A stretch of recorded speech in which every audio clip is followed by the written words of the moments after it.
You then should proceed to give your documents that you have to the clerk to check with what we have.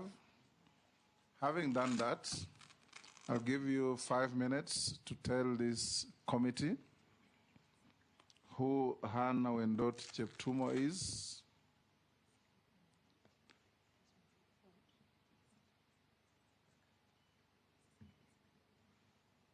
the story of your life, and why you think you are suitable to hold office to which you have been nominated.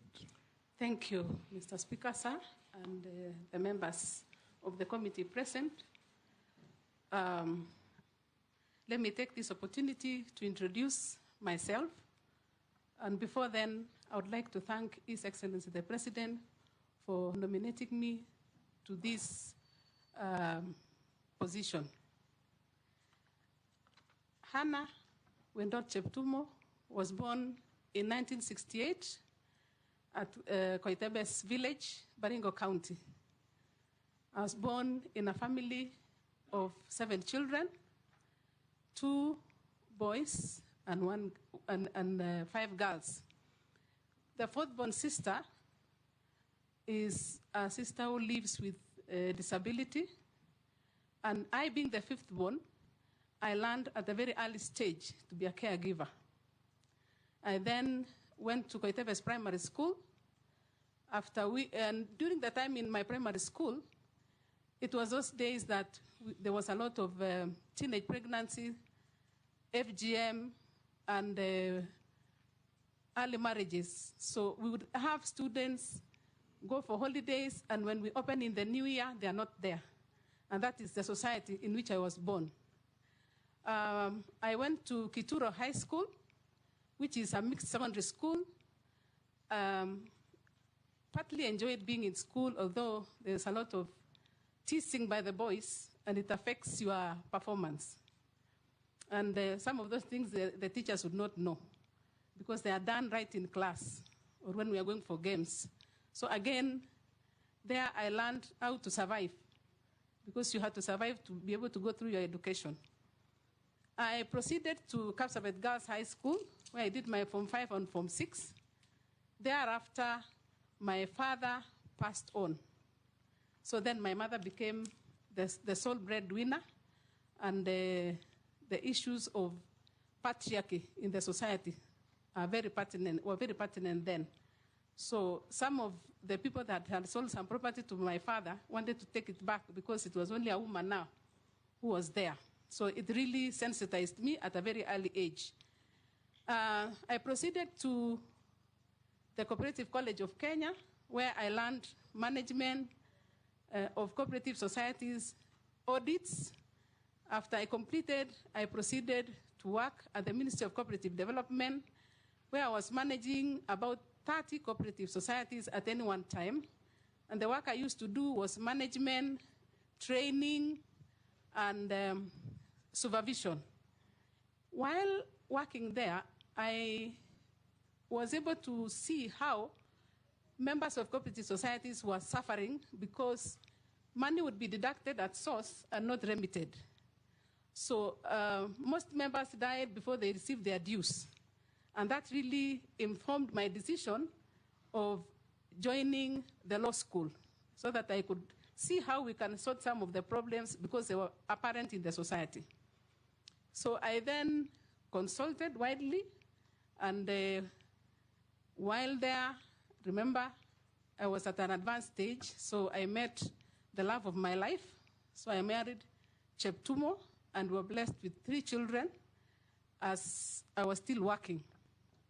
So through his mentorship and also consultation widely while working, I proceeded to go and do law at the University of Nairobi. I completed the University of Nairobi and continued working now as a negotiator and alternative dispute resolution agent at the Cooperative Tribunal.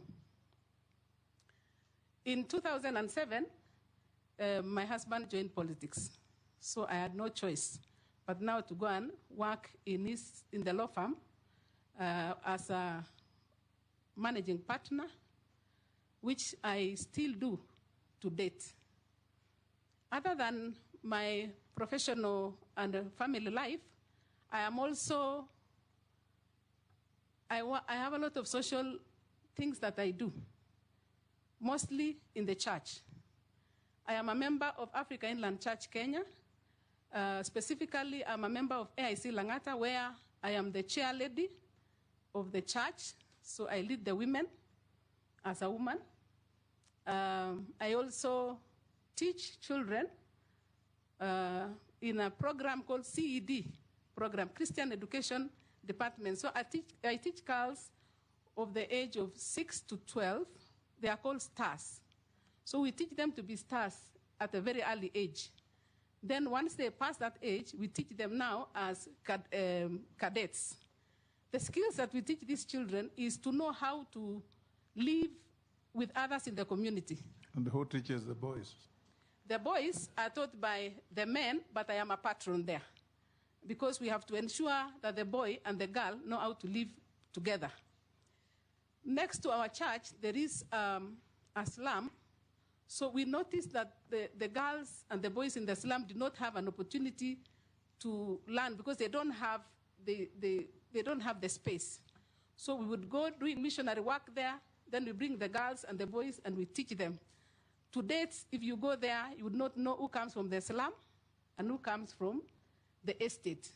And that is what I've been doing. And in brief, you only gave me 5 minutes, so maybe I stop there. But I would like to say, through what I have talked about, or rather giving the chronology of my CV and my life, I learned at a very early age to be a caregiver because of my sister. I learned how to do conflict resolution at the corporate tribunal. I am a serious negotiator. I even negotiate for votes and I succeed. So that one I've learned as a family person and as an advocate. And in leadership, a lot as I work in the law firm, because to come from that old age and to run a law firm and it is profitable to date, I had to really know how to negotiate and how to deal with clients' issues. So that business is doing very well. It is paying tax. I'm a mobilizer. I mobilized a lot in cooperatives. I'm a teacher in the church. People management. For you to succeed, you must know how to deal with people. And I am a keen listener and a serious negotiator. I listen and I negotiate. Thank you.